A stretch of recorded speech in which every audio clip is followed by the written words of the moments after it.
Hi guys, welcome to another dorm room review video. In this video I will be reviewing the Aretalogy of Vanni Bossi. Now I know this came out a little while ago and I've posted my review online in written form about this and this great book, and it was a very good review to say the least. I'm actually just going to open it up and we're just sort of going to walk through the contents of the book, and I'll tell you some really some things that stood out a lot. So in the beginning of the book is sort of a preface and sort of some information on Vanni Bossi, because this is not written by Vanni Bossi. Vanni Bossi actually passed away. So this was written by Stephen Minch, I believe. I'm not sure exactly. So immediately we come to one of my favorites in the book. It's called Framing the Sandman, and it's a way to do a card frame with a completely normal picture frame, like a $1, $2 picture frame you would get from Walmart or some local store.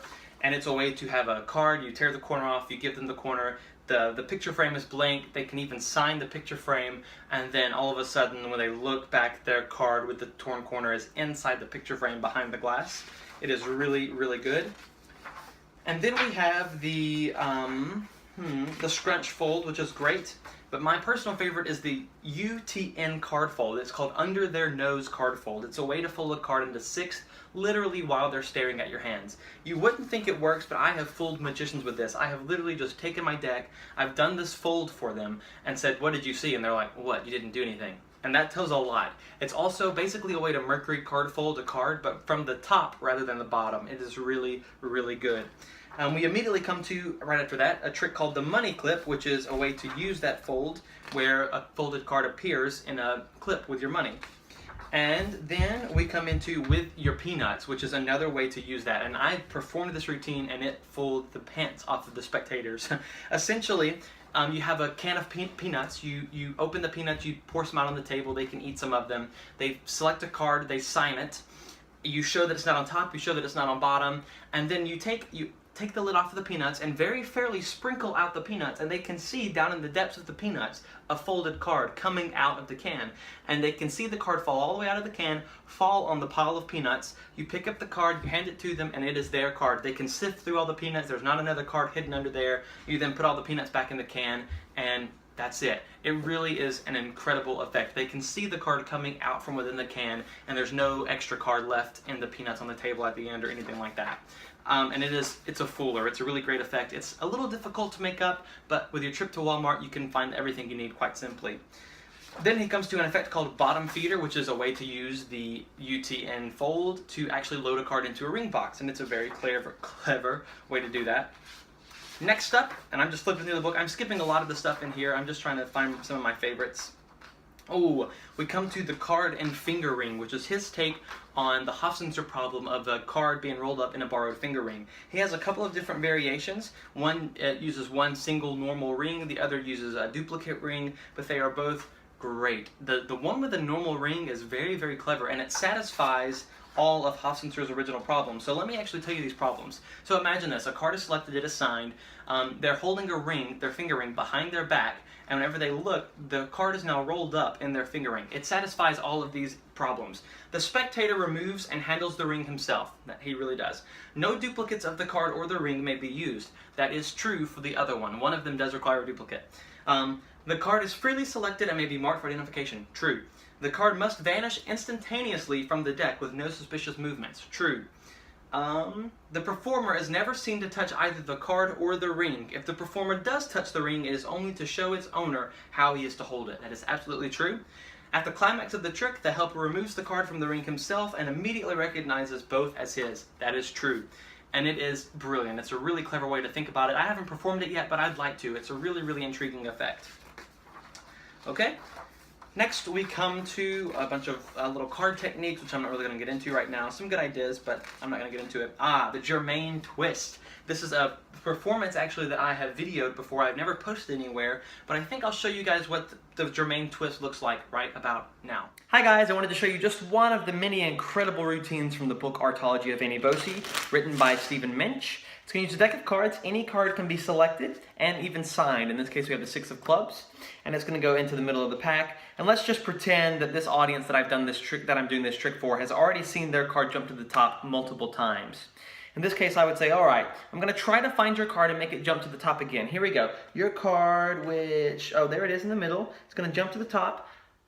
Actually, you know what? You've seen me do that so many times already. What if I turn the cards face up and make it jump to the face? That way you can see the moment it happens. Would that be better? All right, so actually, you know what? You're going to think I'm doing something tricky because you've seen me do these moves. So I'm going to make the deck sleight of hand proof. This is a sleight of hand proofer. Well, some people call it a rubber band. I call it a sleight of hand proofer. What this means is if I wrap it around the deck both ways along both sides, it is now completely impossible to do any sleight of hand with this deck because it's bound in a rubber band. But maybe you think I can still do sleight of hand, so I also have this plastic bag. And I will put the cards inside of the plastic bag, just like this. And you know what? We'll even wrap the cards up inside of the plastic bag. That way, everybody here is absolutely certain that there is, you know what? We'll even wrap up the top. That way you don't think there's any way I can reach in secretly. There's literally no way any sleight of hand could take place. It's impossible.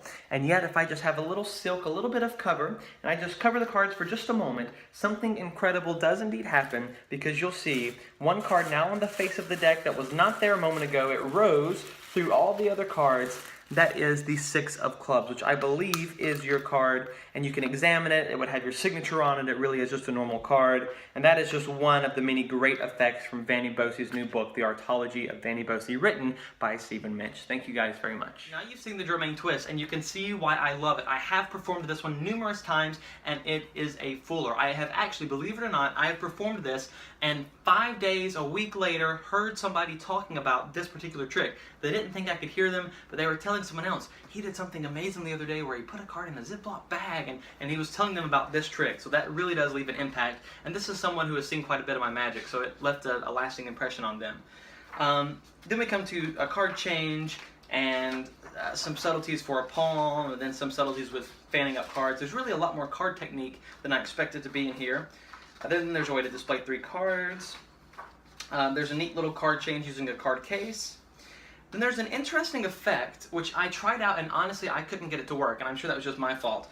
But essentially, it's a card stab, where you have a card selected, you put all the cards on a newspaper and fold them inside and shake them up. They shake them up like crazy, and you take a knife and stab, and you get their card inside of this little envelope of newspaper that you've made. Again, I couldn't get it to work, but that was probably me and no one else other than me. Ooh, then we come to the surfing card stab. Imagine this, a card is selected, it gets lost in the deck. You take a joker, you spread out the cards on the table, you take the joker, you put it face up on top of the spread, and you flip the cards over, and of course the cards sort of cascade over like they do, but instead of the joker riding along the top, it actually stabs itself into the middle of the cards and pokes out. So as the cards are turning, you see this joker riding on top of the wave, sort of, and then diving into the cards, and it actually lands right next to the selected card. No funny business, it really is just right next to the selected card. I have performed this, and it did go over extremely well. They were very, very fooled.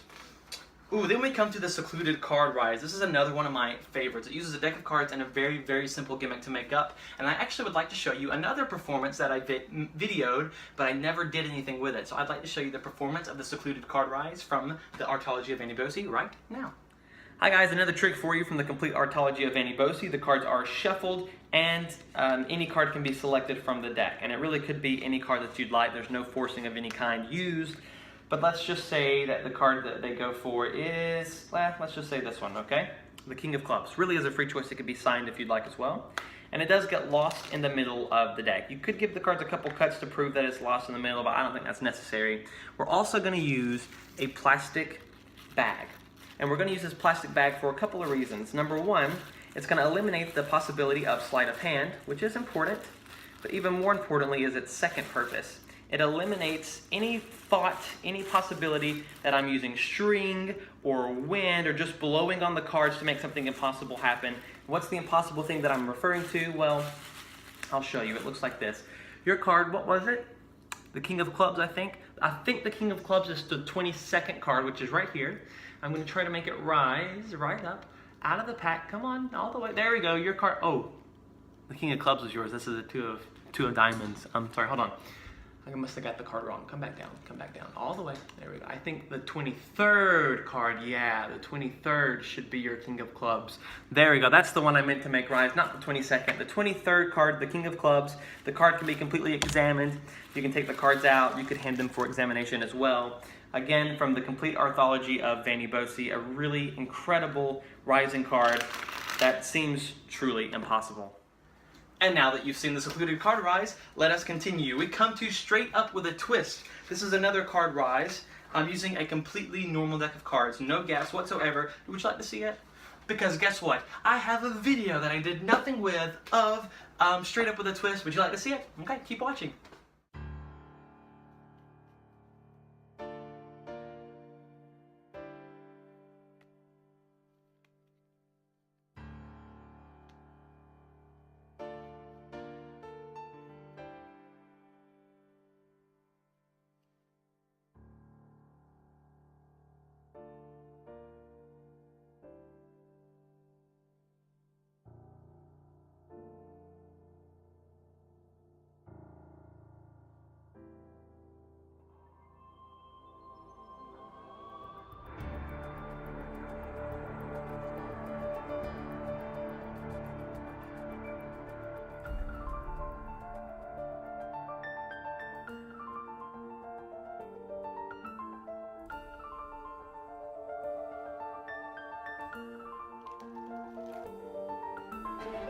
And now you've seen Straight Up with a Twist.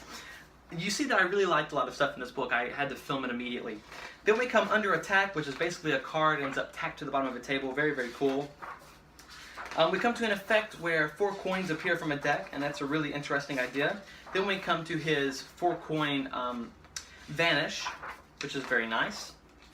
Then we come to another one that's really, really cool. It's called Whole Du Chination, and it's a coin on shoelace effect. Basically, you have 2 coins, 2 Chinese, or like 1 Chinese coin and 1 Greek coin. They both have holes in them, and essentially 1 coin goes through the shoestring, and then you put them both back on, and that coin goes through the shoestring again. And finally, under impossible circumstances, you can clearly see it there. You shake it, and it falls through the shoestring. It has some really, really clever methods in it. It really, really does. I performed it, and it went over very well. Next up, we have actually another trick that I have performed. It's called the No Fleshly Barrier, and all it is a coin through your hand. So you're holding your hand out like this, and you take a coin, and you put the coin right here, and all of a sudden the coin goes through your hand, and your hands are empty. It's a really, really quick trick. It's sort of a throwaway, but the way that he handles it is very, very cool and very, very clever, and it actually looks really, really clean. It's a fooler. A trick to please the Pope. This is a trick where, actually, why don't I just show you? Because guess what? I have a video of this that I never did anything with, and you get to see it for the first time right here. A trick to please the Pope.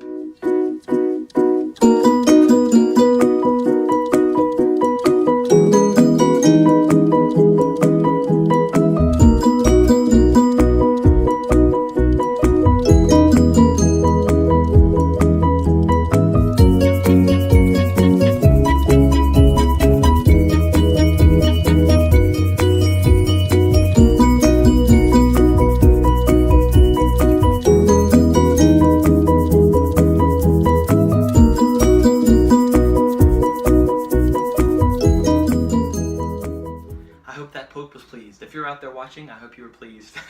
You'll see that it is called a trick to please the Pope because it is so incredibly, incredibly clean and fair. And I used, I think, 2 quarters and a penny, but he uses bigger coins than that, and like 2 $half or $2 and makes a quarter appear. I'm not sure, but you can do it with bigger coins as well. Then we come to a Vanish of a coin from a folded packet of paper, and the coin is genuinely inside the paper. You light it on fire and the coin vanishes. Pretty cool. Then we have a bunch of Okito moves for an Okito box. I'm not going to get into those, but he has multiple ideas for secret turnovers of the Okito box and clever ideas with that. Again, I'm not going to get into it too much. One neat idea, though, with the Okito box is he calls it the half-buck torture cell. And It's a really interesting concept. I'm not going to go into it too much again, but it is there. Then he has a really cool switch for a coin that he calls the Other Gypsy Switch, and it is a very convincing switch of a coin under a handkerchief. So you show a coin, you put it under a handkerchief, and it's switched. So you can do a coin change, you can switch it for a gimmicked coin, you can switch it for a bent coin, something to that effect. Okay, and then he has an effect which is very strange. It's a copper-silver transformation, transformation, where he very clearly takes a piece of tape and he puts a $50 on the tape, and you can clearly see it's a $50 on the tape. He sticks the tape to his forehead, no funny business, it really does get stuck. And then he has a Chinese coin. He gives a blow, the Chinese coin changes to the silver dollar, or the silver $50, and then he very slowly peels the tape up, and now on his head is the Chinese coin. Very interesting idea, super, super clean. I'm sure it'd be fun to perform. I haven't done it yet. It does involve a couple of gimmicks. Then he comes to high string and lapless, which is a way to do a coin through table routine standing, and it has some really neat ideas. And then you come to sort of the last effects in the book. He actually has, I'm not going to say the name of this, but he has an idea for using a thumb tip without using your thumb, which is very clever. It's actually kind of difficult to get to work 100% of the time. I've played with it, and you have to have the right kind of thumb tip, but it allows you to put the handkerchief in the hand very cleanly. You can show your hand cleanly. You wave your hand over and open it up, and it's gone. The scarf's gone, and then you can wave your hand again like that and open it up, or pull the scarf back out. It's a clever way of hiding the thumb tip without putting it on a thumb, and it doesn't require anything other than the tip itself. Then you have what calls quite a stir, and what the reason that many people bought this book. It's called The True Pencil Through Bill. And genuinely, they take a bill, they stab a pencil through it, there's clearly a hole, you rub it with your fingers, and the bill restores itself. Now, I have to admit, I was very, very excited about this. I kind of knew the method before I got the book. I saw some things online that kind of tipped the method. And I cannot get it to work for the life of me. I got exactly everything that he says I needed to get, and I can't make it work. I don't know what I'm doing wrong, but whenever I try it, there's a hole, I massage it, say the magic words, blow it, blah, blah, blah, and whenever I move, there's still sort of a hole there. So I can't get it to work. I'm sure people have, because he does it in a live performance on television, and it looks great. And as a matter of fact, if I were to do a television gig for like a local news station, I would probably do this because it looks super, super fair.